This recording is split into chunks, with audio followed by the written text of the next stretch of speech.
자, 이번 주 들어서 주가 폭락에 민주당이 겁을 먹었습니다. 그래서 주가 폭락하고 경제 위기 상황이 오면 그것이 자기들이 집권하는 계기가 될 거라고 봤는데 그간에 정치를 실종시키고 공세 일변도로 특검, 탄핵 등을 몰고 왔죠. 그리고 일방적인 법 통과를 했죠. 이런 것들 때문에 국민 여론이 이런 경제 위기에 정쟁을 일삼은 책임에서 윤 정권뿐만 아니라 민주당의 이재명 전 대표를 갖다가 그 책임에 한 통 속으로 집어넣게 됩니다. 자, 그래서 제가 엊그제 주가 폭락 이후에 민주당이 하려고 했던 금투세 관련 토론회 개최 직전에 중단하고 또 거기에 진성준 정책위 의장한테 주식하는 사람 30, 40대들이 엄청난 욕을 했습니다. 그러니까 민주당이 이런 흐름들을 보고 사람들이 돈에 문제가 걸리면 그야말로 물불을 안 가리구나. 그냥 맹목적으로 자기들만 추종하는 줄 알았는데 돈 이해관계가 걸리니까 순식간에 그것이 그냥 죽일 듯이 공격을 하는구나 하는 걸 느꼈어요. 그 뒤로 협치, 민생 이런 쪽으로 돌아서 영수회담을 하자고 제안까지 나왔습니다. 자, 어제 여야 정책위 의장들이 둘이 만났어요. 진성준이하고 국민의힘의 김성훈이가 만났는데요. 둘이 만나서 특별한 성과는 없었습니다. 특별한 성과는 없었지만은 여야 간 견해차가 크지 않은 민생 입법은 신속히 처리하기로 했어요. 그래서 이제 나오는 것들이 악덕부모 재산 상속을 막는 구하라법, 의사 파업 공백을 메울 간호법, 그리고 범죄 피해자 유족에게 구조금을 지급하는 법안 등은 통과시키기로 했다는 거예요. 자, 윤 정권은 간호사법에 대해서는 전에는 거부권을 행사했는데 의료계획이라면서 전공의들이 파업을 하니까 이제 통과시킨다고 합니다. 법을 이런 관점에서 거부했다 받았다 하는 건 잘못된 거죠. 또 전기료 감면에도 공감했다고 해요. 그래서 지금 여야가 공멸할까봐 둘이서 적대적 공생을 한다는 말이 맞는 말이라는 걸 입증시키듯 동시에 협치 카드를 꺼냈어요. 그래서 참으로 이 경제적인 국민의 분노가 제일 무섭다 하는 것이 입증이 됐습니다. 뭐라고 이야기해도 눈도 깜빡 안 하고 탄핵, 특검, 일방적 법 처리에 정치적 돌격만 하던 민주당이 이번에 주식 투자자들한테 욕먹고 돌변하고 마이웨이만 고집하던 윤 정권이 지금 주가 폭락에 협상으로 돌변했습니다. 둘이가 이제 그렇게 협상을 했어요. 그래서 머지않아서 제가 볼 때 민주당이 윤 대통령과 이재명 간의 회담을 요청한 부분에 대해서 이것도 내릴 수 있을 거라고 보고 있어요. 아마 이제 한동훈까지 포함해서 3자 회동하자 이렇게 말을 하고 있습니다. 자, 그래서 진작 이렇게 할 것이지 주가 폭락해서 눈에 보이지 않는 물불 안 가리는 이 주식 투자자들의 분노, 이것이 오늘날 여야 협치의 방향으로 끌어냈어요. 그래서 제가 항상 하는 이야기, 앞으로 경제적 위기가 와야 한국 사회는 리셋이 되고 그리고 국민들이 경제적 위기 속에서 사고도 바꾸고 제대로 된 분노도 표출하게 될 거다라고 말한 것이 옳은 관점에서 봤다고 생각합니다. 앞으로 좀 더 한국 사회가 경제적인 위기를 겪게 될 거고 그 과정들을 통해서 뭔가 잘못들이 시정될 수 있는 큰 계기가 될 거라고 보고 있습니다.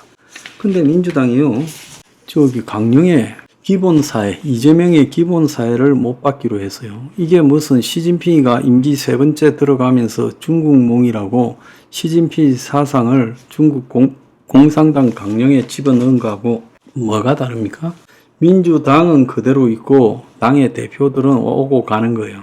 그러면 유한한 대표와 지속될 당과의 관계에서 당의 강령이라는 것은 민주당이 보편적으로 추구해야 될 그런 가치들을 담는 것이죠. 그런데 이 기본사회라는 것은 이재명의 대선 공약이에요. 특정 인물의 대선 공약을 당의 강령으로 받는다면 민주당이 이재명 사상을 추구하는 당입니까? 그건 아니잖아요. 그래서 기본사회 그리고 또 개딸 당원 중심 이 두 가지를 민주당의 8.18 전당대회에서 의결해서 당 강령에도 넣으려고 한다는 거예요. 이걸 갖다가 넣기 위해서 지금 중앙위 안건으로 강령 전문에 이재명의 대표 브랜드인 기본사회를 명시하고 당원 중심의 정당을 구체화하는 내용을 담아 당 운영에 이재명의 색채를 더 진하게 만들기로 했다는 거예요.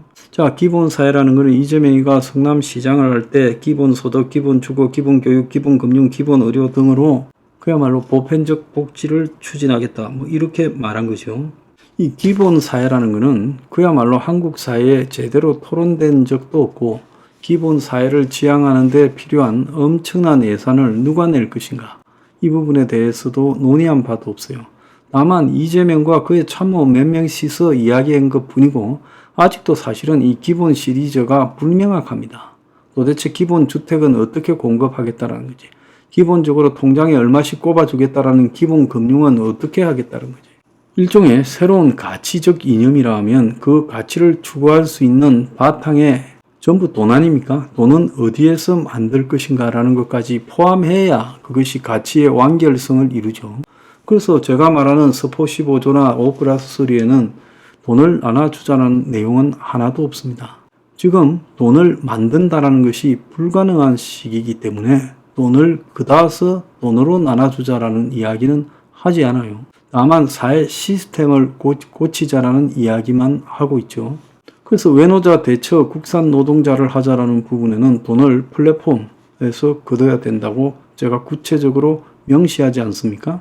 그래서 플랫폼 산업의 무분별함에 대해 플랫폼세를 때려서 그리고 AI 자동화세를 때려서 거기서 재원을 마련해서 외노자를 대체할 국산 노동자 투입에 근로 장려금으로 줘야 된다고 말을 한 겁니다. 적어도 하나의 이념이 완결을 가지려면 이런 대안까지도 준비가 돼야 되는 거죠. 그렇지 않습니까? 제가 육아나 보육의 공공화를 주장하는 배경에는 기존의 집집마다 나눠주는 돈들이 또 또 어린이 집이나 유치원에 주는 돈들이 상당히 낭비적으로 사용되니까 그걸 가지고 병설, 유치원, 어린이집을 만들어서 거기서 정부가 직접 다 취약전 아동을 교육하자 이 이야기입니다. 그래서 이재명이가 당원 중심의 정당이다라고 말한 것은 지금 당원이 이재명이 말만 듣는 개딸들이 당원이지 개딸이 아닌 사람은 당원이라 생각하지 않죠. 그러니까 소수의 홍위병 정당으로 만들겠다라는 이야기입니다. 그러니까 이재명이가 협치하자, 서로 잘해보자라고 하면서 다른 한편으로는 당을 자기 개인 당으로 만드는 거예요. 사당화예요. 이게 맞는 겁니까? 자, 4월 총선에서 대승했지만 성자의 저주가 민주당에는 걸려 있어요. 그래서 충격을 받고 고치는 척 해도 이번에 기본 사회 이념을 갖다가 강령에 박는다. 당원 중심이다. 이런 걸 하려고 하는 걸 보면 정신 아직 못 차렸다는 겁니다. 죽어도 정신 못 차릴 거라 보고 있어요.